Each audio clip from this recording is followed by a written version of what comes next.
Pada tahun 1983, Abah berhaji bersama keluarga, bersamanya juga Ustaz Yusuf Hamzah. Ada satu kejadian aneh terjadi di dalam Masjidil Haram.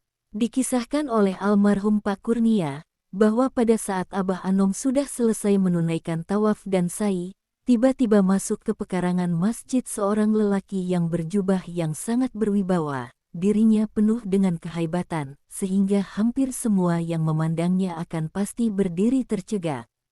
Beliau ini seolah-olah memiliki daya tarik yang luar biasa di mana ada di antara yang sedang tawaf pun berdiri tegak tidak berjalan karena ingin melihat lelaki berjubah ini.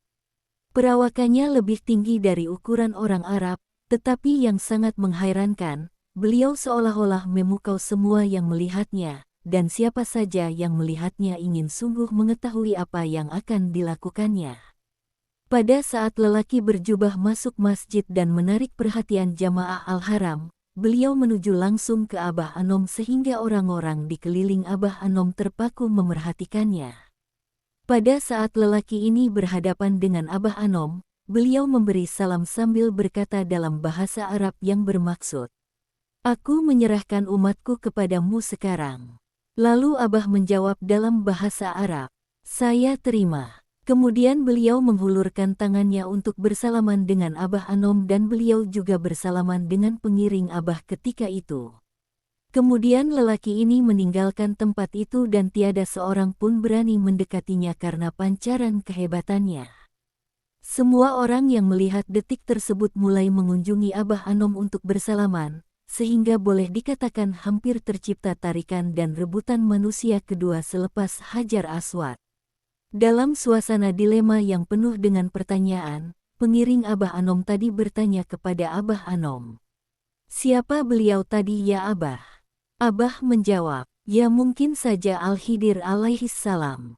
Selepas haji dan ziarah Nabi Muhammad SAW, Abah Anom bersama keluarga terus melakukan ziarah kubra ke Irak menziarahi Tuan Syekh Abdul Qadir Jailani.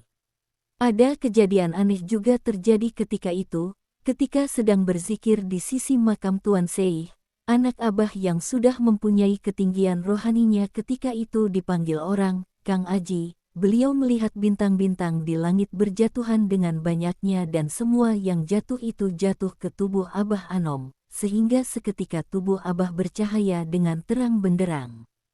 Semoga Allah membangun umat ini dengan wira-wiranya sehingga menjadi contoh teladan kepada yang lain bahwa agama bukan hanya teks, hafalan dan amal, tetapi juga kewujudan rijal. Wallahu a'lam bishawab.